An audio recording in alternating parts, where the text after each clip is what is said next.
actually to keep the name, but legal Well, counsel told me that I should change it, for a variety of reasons. And so that's what I did. And I was really, really sad because I had wanted to keep that in the community. So there's a lot of things about Black Bear Books that I've tried to bring forward into Foggy Pine Books. But we are very, very different as a bookstore, from what Black Bear Books was. And there's nothing wrong with that. It's just different. So I am really fortunate to be able to do this job. This is my dream job. I couldn't imagine doing anything else. So I'm really grateful that we live in such a wonderful community that is so supportive, and interested in the things that we do. So when we opened up initially, we were in a space across the street from where we are now. And it was only just above 400 square feet. It was incredibly small. At the time, well, for the first 3 years that the bookstore was open, I worked another job full time, in addition to running the bookstore full time by myself. It was very stressful, but I believe that every town should have an indie bookstore. And I also think that bookstores bring such value to their community in a bunch of different ways. So we started out small because like, as I said, I changed a lot of things and I didn't know how those changes were going to be interpreted by the community, and how people would feel about my store, Foggy Pine Books. So we opened up in that space and it went really, really well. And I was fortunate enough, about 18 months after we opened, the landlord of the building that I'm in now, actually like recruited us. Essentially, she knew that she was going to have this building opening up and she thought that it would be a really good space for a bookstore, and she wanted something that she believed in and that she thought the community needed. And especially because she's been so amazing just in general about, helping us be here, helping us get moved in and doing all the renovations and stuff. So we are really fortunate in so many ways. But definitely our landlord in this location is one of them. So after we moved into this larger space, we started expanding our event options. And pre-COVID, that is something that we were leaning pretty heavily into, having a wide range of free events and activities that we could offer to the community in addition to our, hand curated stock. And it was going super well. And then of course, COVID happened. And so now everything is very, very different. And because we, even just before all of this stuff, now we're a team of 8, but just before the Colbert thing happened, we were only 3. And before that, we had worked up to 6 pre-COVID. I had 6 people. So we're now bigger than we were pre-COVID, and just kind of like overnight. So that was really overwhelming. But so we are a very small team. Totally forget where I was going with this. Hang on, sorry. I am very tired. Yes, so we're a very small team, and doing the events was really hard for us, to do that virtually, as well as shift our entire inventory online. We didn't really have as much of an online presence as we do now. Pre-COVID, that was something I was working on, but it was happening in phases, and I wasn't in any rush for that. I wanted it to be a gradual sort of thing. But instead, COVID happened and we kind of had to turn on our heel and adjust as quickly as possible. And so with all of those changes and all of the things that we had to adjust, we just didn't have the space to do events. So that's one thing I'm looking forward to, like leaning back into, this summer, hopefully once people have their vaccine and things are getting a little bit back to normal. So that is definitely something that is a really integral part of what function I believe a bookstore serves in a community. Um, and some of those events are author events. Some of those events are just community development, so providing space for people to meet and discuss books or work on their journals together, or discuss their poetry together. We had a variety of those things, and we're developing some new events as well as story times and stuff. So that is an integral part of being an indie bookstore in a community, is engaging the community in a way that is interesting to the people in the community and also doesn't come at a really high cost. And then something else that I mentioned was our hand curated bookshelves. So that is something that is particularly special to me. This is my bookstore. I am the one who purchases every single book on the shelf. Every book on the shelf is vetted by me. If it's not something that I want to sell, I'm not going to sell it. If it's something that I think is, I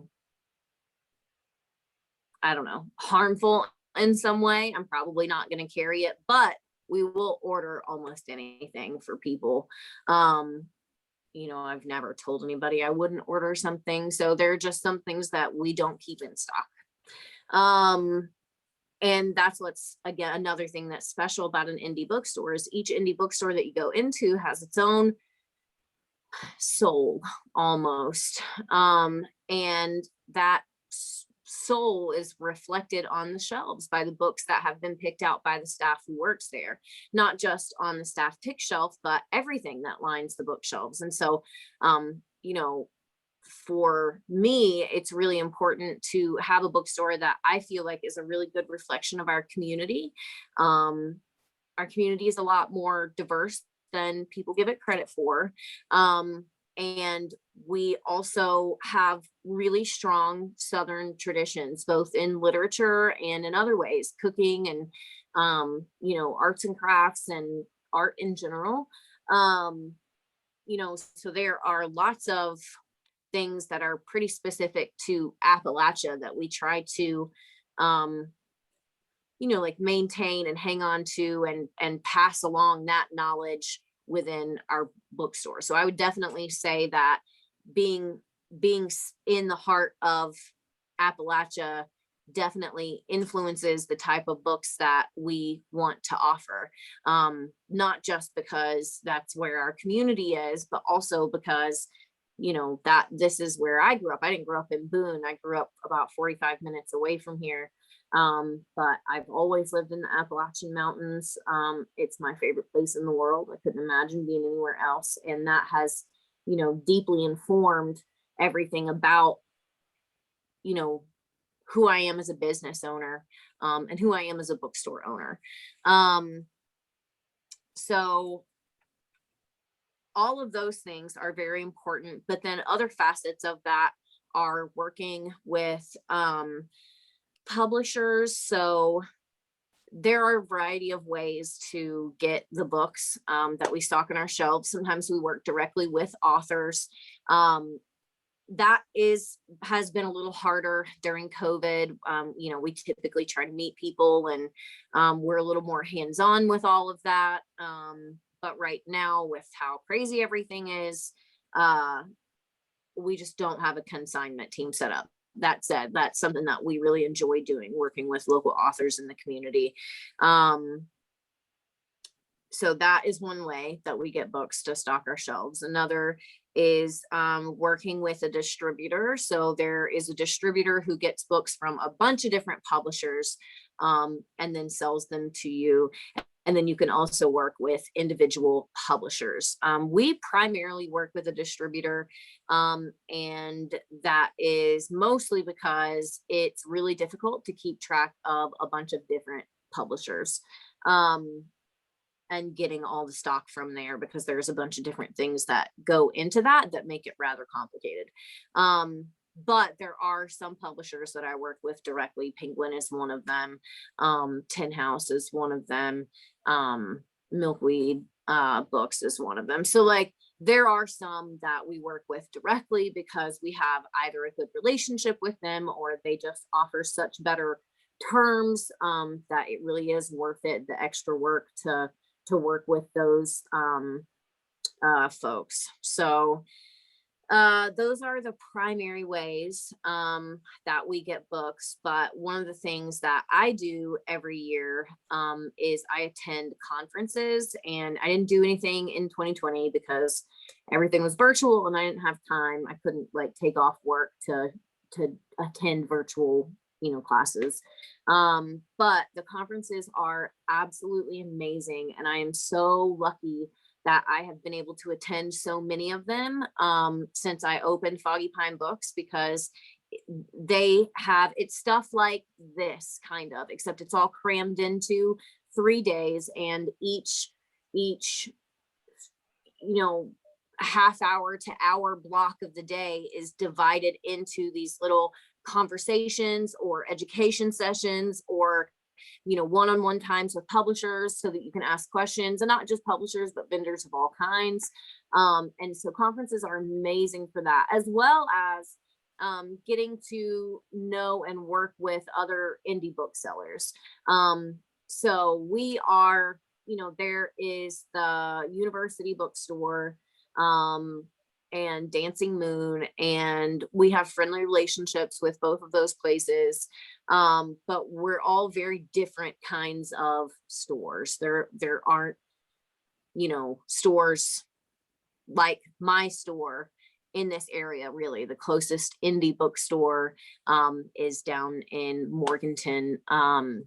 Adventure Bound Books. If any of y'all are ever in Morganton, I highly encourage you to go check them out. My friend Angela owns and operates it. She's an absolutely amazing person, and she has a really great little bookstore there.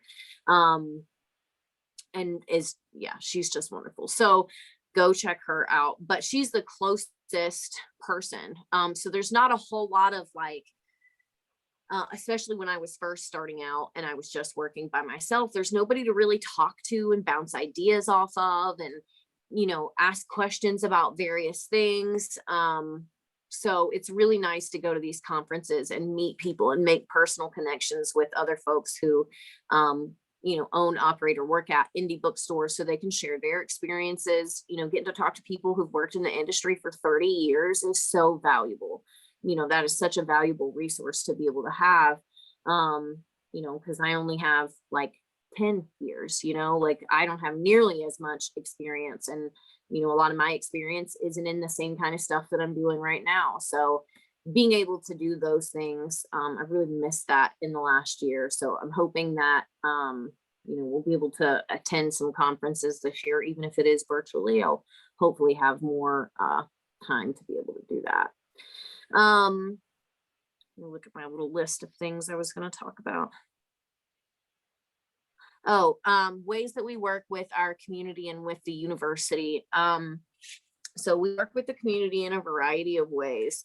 One of them is by supporting book clubs. And, you can get your book club registered with us, and we just need the name of a book club and your list of upcoming books so we can confirm, with a head person. Essentially, you'd have to name one person to speak to so that we're not talking to 6 different people about the same thing.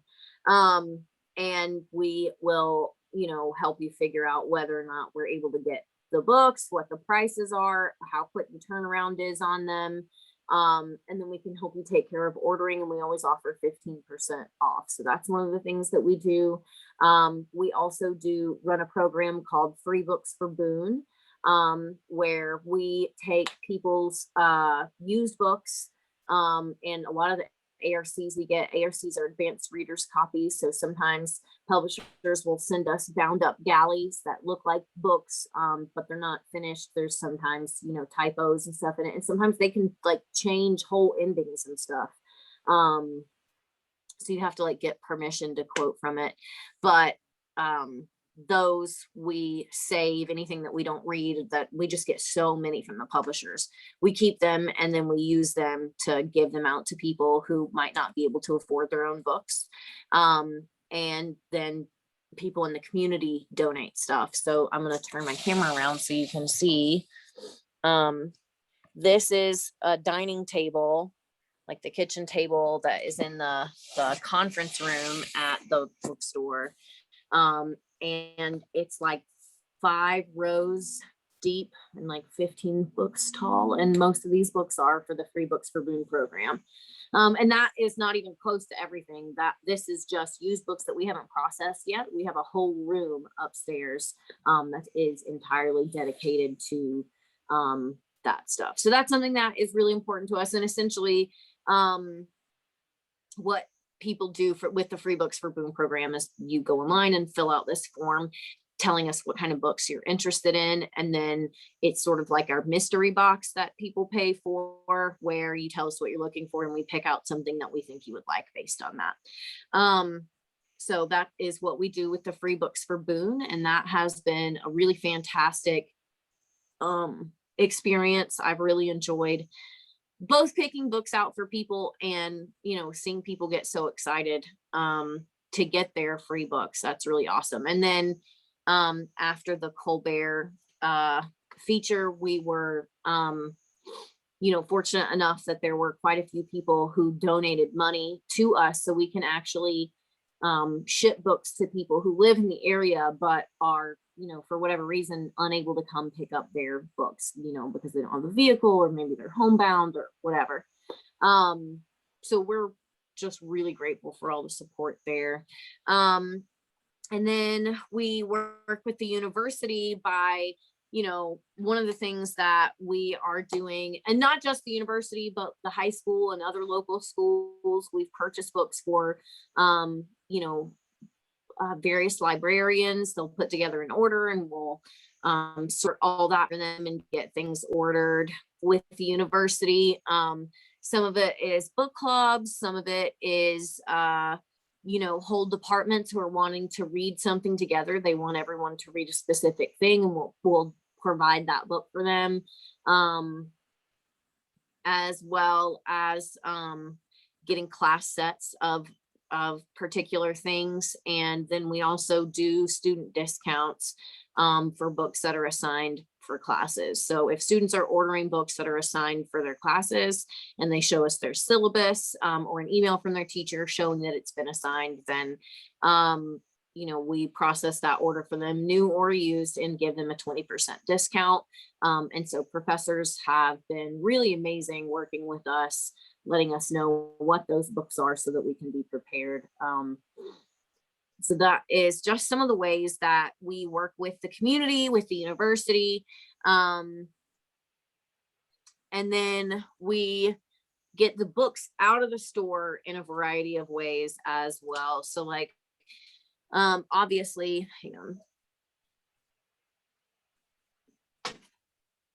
pre-COVID, people would just come in and shop. We didn't ship out a lot of books. We would, but we just didn't do it very often. And then when COVID happened, we obviously had to adjust things. And so nobody is allowed in the store still, but we do have online shopping, and we have curbside pickup. So you can use our drive-through or pickup basket at the front door. We also ship things for free via media mail, but we can also ship pretty much any other way that you'd like, as long as you pay for it. We ship books to prisons. That is something that we do. We're slowly getting more and more experience with that. And we also deliver locally within Boone town limits. And so that has something that has been a lot of fun. We started doing that at the beginning of the pandemic. And we don't all have cars. Everyone who works here now doesn't have a car. So there are only a couple of us that can do it, which is why we have to keep that area fairly small. Previously, I was doing it in all of Watauga County. And one time I drove around for 3 hours after I closed the store one day delivering books. And I was like, I can't do this anymore. You have to preserve your energy. So we had to limit that area. but we're always pretty flexible. And the most important thing for us, like, we want you to get your book. So we'll work with people to make sure, they get what they're looking for.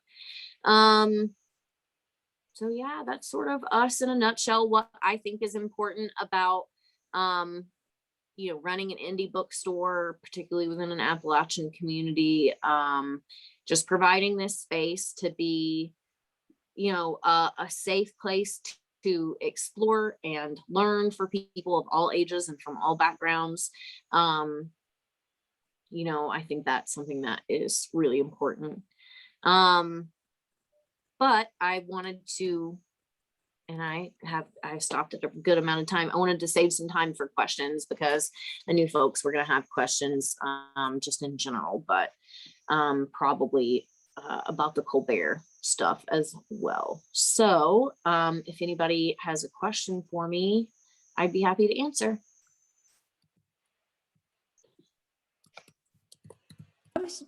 This is Edwina. I was just wondering, do you have a separate children's section, or do you ever have authors come through and read books with the children, or other authors come through? We do have a separate children's section, and we break it down by age, essentially. So we have and the type of book. So we have board books, and then we have the hardcover picture books, and then early readers, and then chapter books, and then after that is young adult. But that sort of straddles the line between kids fiction and adult fiction, so it's not in the actual children's section. And we have had authors come, previously and read to children. We're like I said, we're not doing any events right now, but we have done that in the past, and had some really fantastic events, as well as worked with the Children's Playhouse to get authors in to read with the children there. And then, yeah, definitely we've worked with other authors to get them in the store. Just not doing that right now during COVID. Mary, this is Yeah. This is Judith in the St. Luke's Book Club. Hi. Hi. There are 3 of us from the club on right now. Lovely. Yeah. Okay. Two questions. I kind of almost forgot what they were. Oh, okay. One is, can you say some more about your background? What other things you've done that helped to lead you to Foggy Pine? And it's a big job to take on a bookstore. I mean, that's huge. Yeah. I'd just love to know more about you personally and what helped to form you. And then how has it been since the Colbert thing? Are you still getting lots of orders from out of town? How is that going? Is that? Yeah. So I graduated ASU in 2011 with a bachelor's degree in English literature. So that's my formal education background, is in this. I was hoping to go into editing at some point, and maybe I will one day, but I'm happy where I am now. And right after college, I got a job at Black Bear Books, and I worked there for about 5 years. So I had that bookstore experience. And then I left Black Bear for a little bit, but stayed in close contact and, in good touch with the previous owner. And I started managing other people's businesses in town. And so I did that for, I would say, probably 4 more years. And then until things kind of happened that it worked out for me to take over Black Bear Books. So that is sort of a little bit more about me and my experience. I've always loved books. I taught myself to read when I was 3 because I was too patient to wait for anybody else to read to me. Books have always been an integral part of my human experience. And I know that for so many other people, it is as well. Not just as like a means of escape, but also like the thing that you lean on to when you don't know things. That's where I go the first place when I don't know something is a book. So that is a little bit about me. And then you wanted to know about how things had been since the Colbert. Yeah. So we're still not caught up. So we just finished, we might be finished with the orders placed on February 9th here soon, but we hired 5 more people. We're all working as quickly as we can, but part of it is that all these people have to be trained. And then a lot of them are getting shipped out. It would go a lot, you know, if some of it was local, I mean, some of it is local, but if a larger percentage of it was local, it would go faster. But the shipping takes a lot of time because of the care that we take with getting orders out. We wrap each book in bubble wrap, and then pack it very neatly and handwrite a note, and then ship those out to folks. So yeah, we have definitely stayed busy. You know, obviously in the first 36 hours was the craziest thing that I have ever experienced. I don't think I will probably never see that volume of orders again in one day. Just like an absolutely incredible amount of orders. But it has stayed pretty steady. And our sales are consistently higher than they have been at any other point, you know, for this time of year. So it has been a huge help, and we're still working on getting caught up. So I have no idea, what is this Colbert thing of which you speak? After the Super Bowl, Foggy Pine Books was given an ad on the Late Show with Stephen Colbert. You can see it on our website at foggypinebooks.com. Okay, and that got you national attention Yes, yeah. from good people. Yeah, lots. I mean, from all over the country and all over the world too. So we're still working on figuring out how to be better at international shipping. It's kind of complicated. So Wow, It's great to see, Linda. Be sure to check it out. You'll love it. I will. it's a lot of fun. Yeah. I'm about to order a couple of books from you, so when I'm on the website, I will look for that as well. It's really fun. Yeah. Yeah, and just of note to anyone who is thinking about placing an order on our website, like I said, we are extremely backed up, so it is going to take some time Okay. for orders. So if you need your order processed more quickly, that's totally fine. Just give us a call. There's no way for us to know until we hear from someone. Okay. Well, these are local authors, so you may actually have the books in stock. Maybe.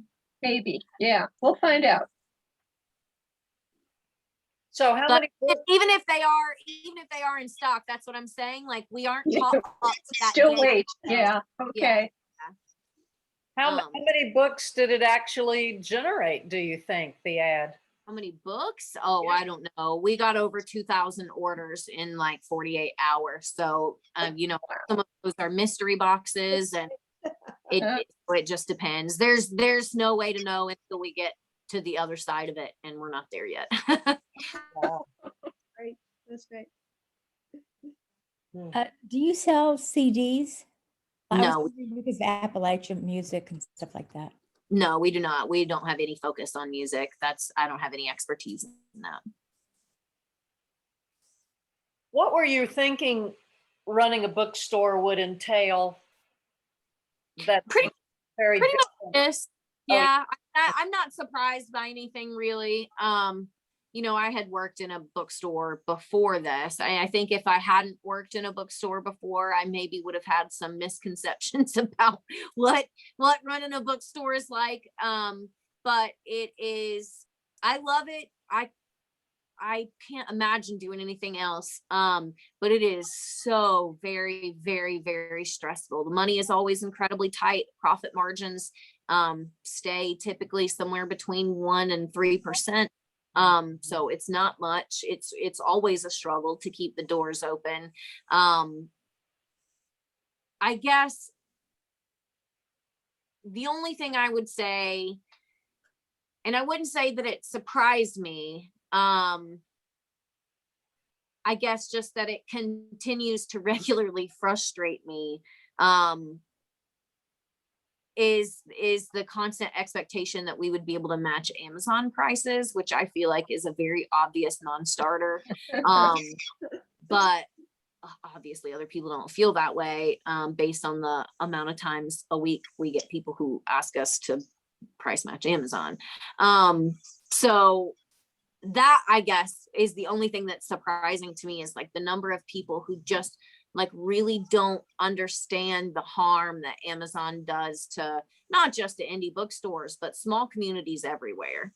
And I don't know if it is just lack of information or unwillingness to confront the harm that your behavior causes, you know? So like, and obviously there's so many different moving parts for that for every different person. I'm not ever passing judgment on somebody who is shopping at Amazon.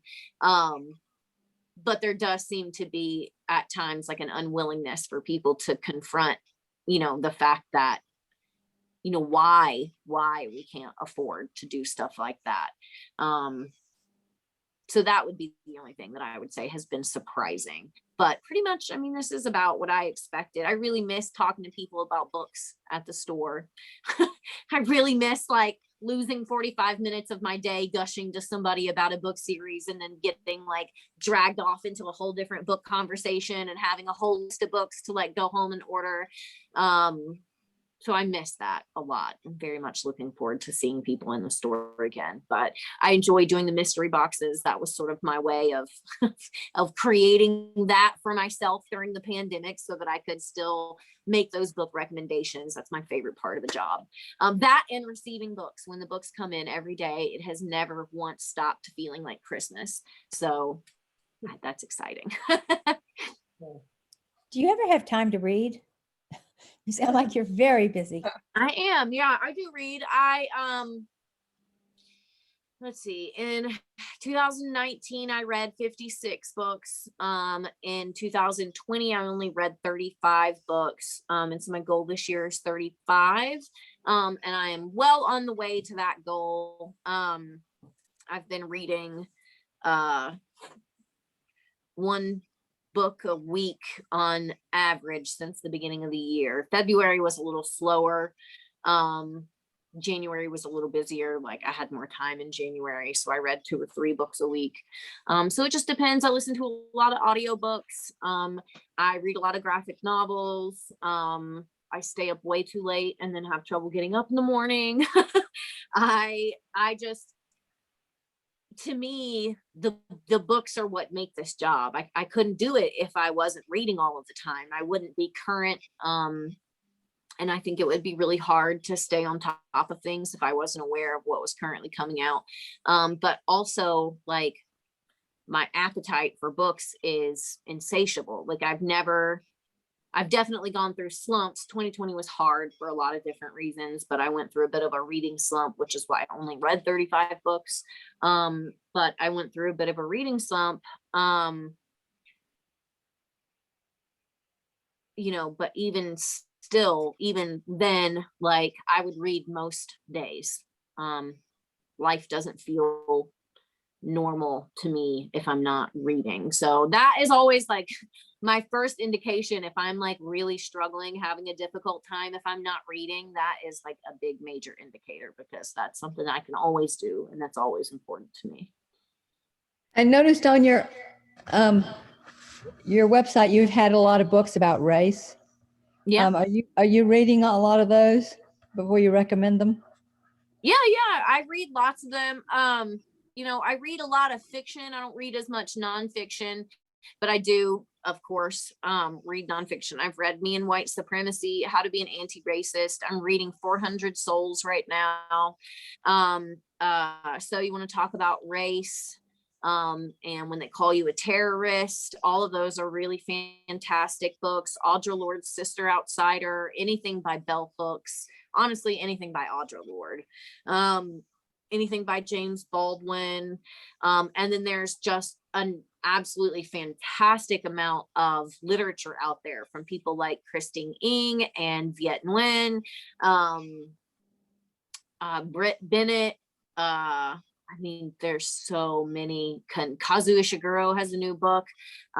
There's so many diverse authors publishing incredible works of fiction and nonfiction right now. But I've read just tons of absolutely incredible fiction. I read Black Sun by Rebecca Roanhorse. She is an Ojibwe Native American, and so she writes sort of from that perspective, and she wrote this fantasy novel, Black Sun, that single-handedly pulled me out of my 2020 reading slump. Best fantasy book that I've read in a very long time. You know, but you even in fiction, you get people's different worldview and how that informs the stories that they create.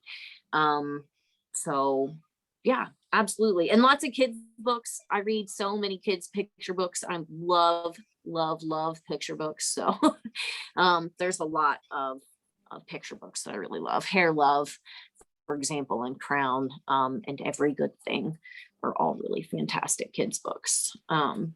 Anti-racist kids books. Are you counting the kids' books in your total? Oh, yeah, absolutely. I spent time reading them, so they count. I was wondering what, as a author myself, I've seen COVID problems with editors and presses not being able to find reviewers, with presses that aren't printing or didn't print for, like, closed for 6 months last year, publishing house staffs that have been cut down to practically nothing, and having people work from home, so they can't check this and they can't check that and they can't do this. What have you seen COVID, how have you seen COVID impact presses, small presses, big presses, distributors? So the biggest thing that I have seen impacted is how long in between reprintings that things are taking. So things are selling out more quickly because more people are reading because they're stuck inside. But also we don't have enough printers anymore. So when all of this happened last March, basically within about a month of the beginning of the pandemic, 80% of the printers in the world shut down.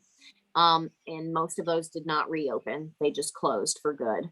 And so now we have about a dozen large scale printers handling the bulk of all of the publishing industry's printing, all of it. And I'm not talking about just the United States. I'm talking about literally the whole entire world.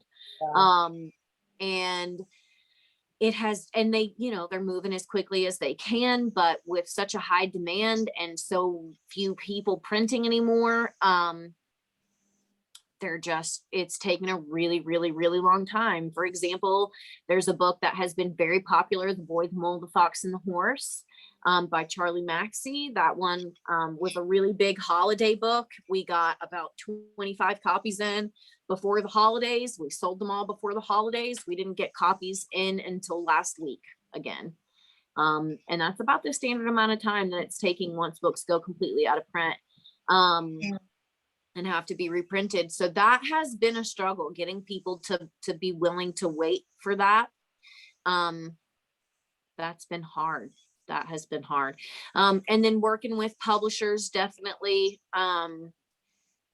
you know, as you said, people aren't in the office. They're not able to check certain things. We're not getting as many ARCs as we used to.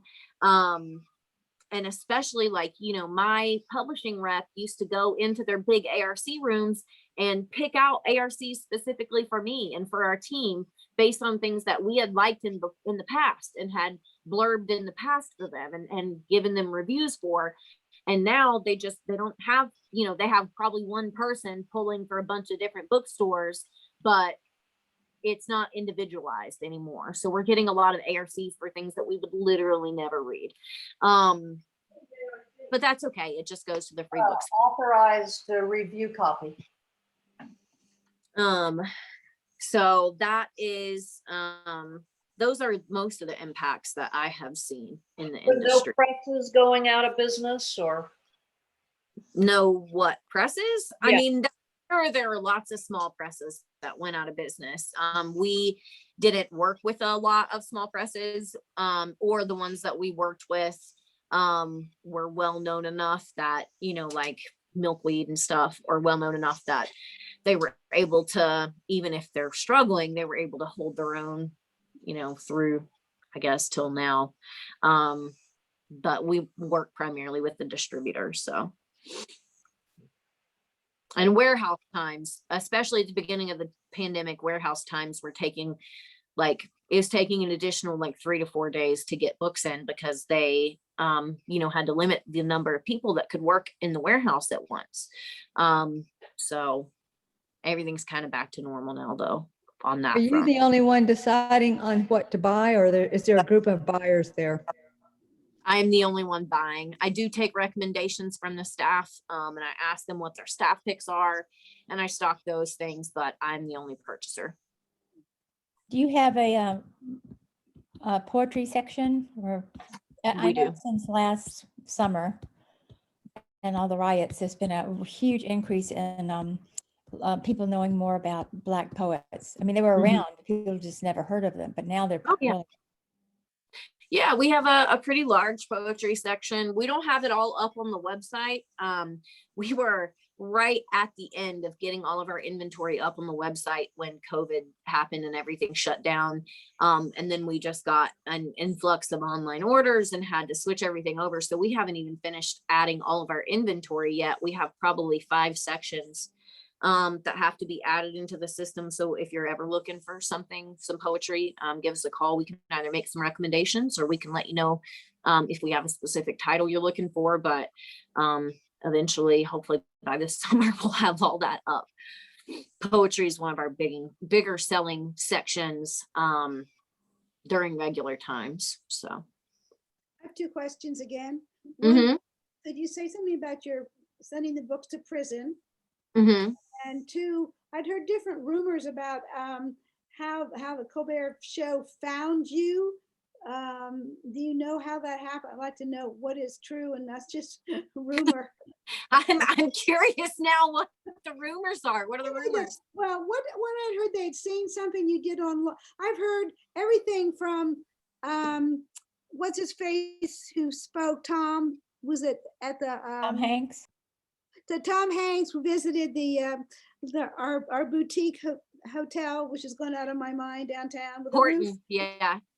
He had visited the Horton and somehow found you there. And then I'd heard that they had found you online. So I just thought, well, I just asked, and then I heard you didn't know.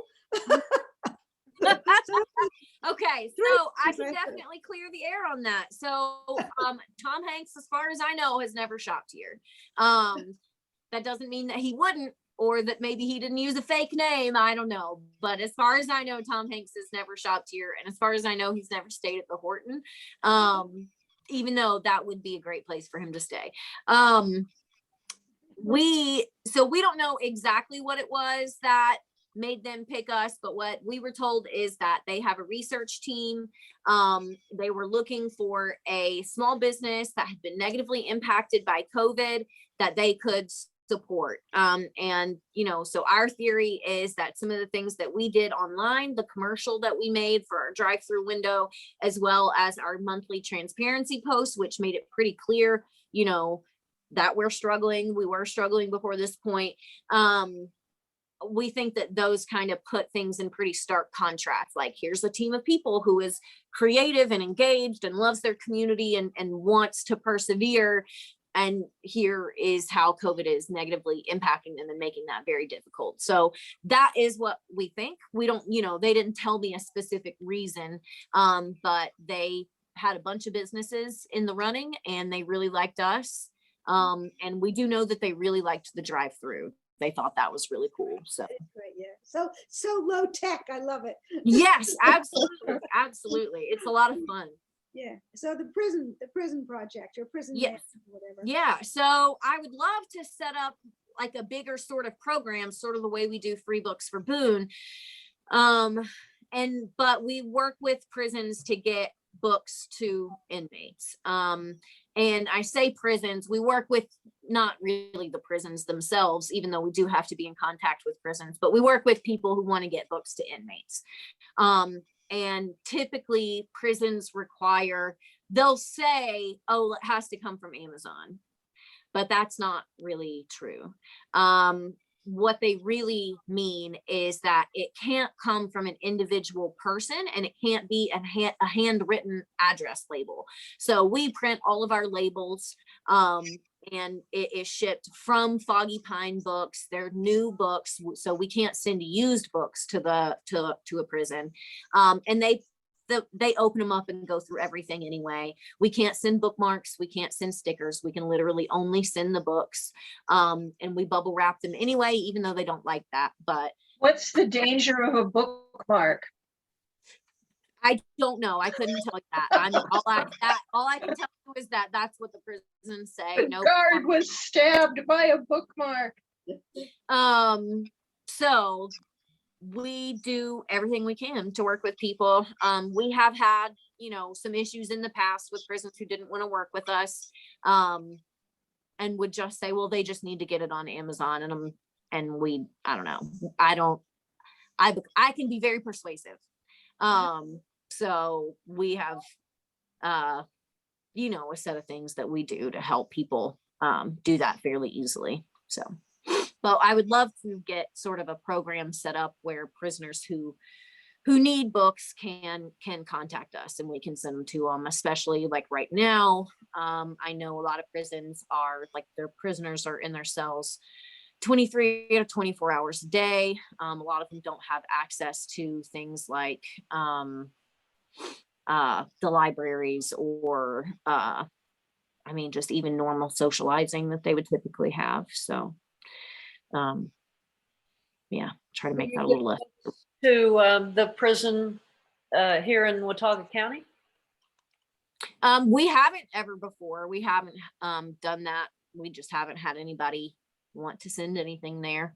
But there's one in Tennessee, one in McDowell County, one in Kentucky, one in Pennsylvania, and then one in Nevada. Those are all the places we've worked with.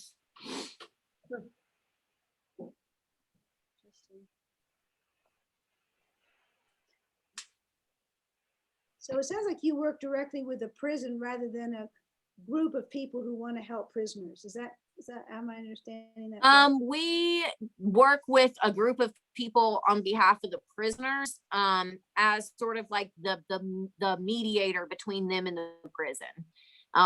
Because we are, like I said, a lot of times if, a group contacts the prison and says, we want to do this thing, they'll either tell you no flat out, or they will tell you that you have to buy all the books from Amazon.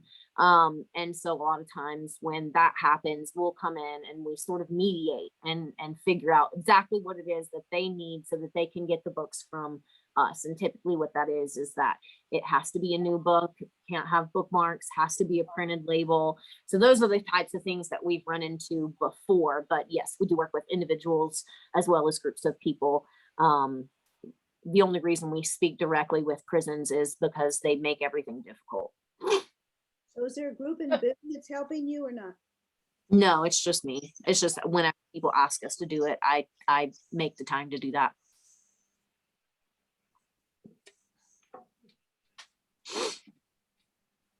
Does anybody have any other questions? Yes, you talked about the mystery book box? Mystery box, yep. Mystery box, what is that? So a mystery box is like, you'll just go online and you fill out, like you choose the size of mystery box you want, and then you tell us what kinds of things you're interested in, a little bit about yourself, the things you like to do, the types of books that you like, or things that you don't like. And then we pick out books based on that and have them ready for you to pick up, or we send them to you. It's a lot of fun. Yeah. And are those typically from what your staff and you would say, oh, well, if they like this one, then they would probably like this and this? Yeah. Okay. That's exactly how we do it. Wow. Yeah, it's a lot of fun. It's a lot of fun. And I came up with that because I miss talking to people in the store. So. If you don't read them and you're the only one buying them, what's another, besides reading and maybe what your staff recommend, what's another major way that you choose the titles that you're buying? Oh, I do research. I spend hours and hours every week on research. So there are a lot of platforms available to bookstore owners and buyers that show us what books are coming out soon, you know, what reviews, all that stuff. So I pick them, but it's not like I don't just randomly decide. Like there are, you know, I spend hours and hours every week deciding what books I want to have at the store. And that is going to be our last question. That is my hour. Okay. But if anybody has any additional questions, you can email us orders@foggypinebooks.com. Happy to help y'all with anything that you need. And thank you so much for being here today. I really appreciate the opportunity to speak to everyone. Yes, well, thank you. Thank And you. the rest of you, I hope we see you tomorrow and Thursday. And then I've put them here in the chat. We've got 2 events tomorrow, next week also. Right. So hope to see you again. I have a question but not for Mary. Okay. Bye, y'all. Bye. Bye. Thank you, Mary.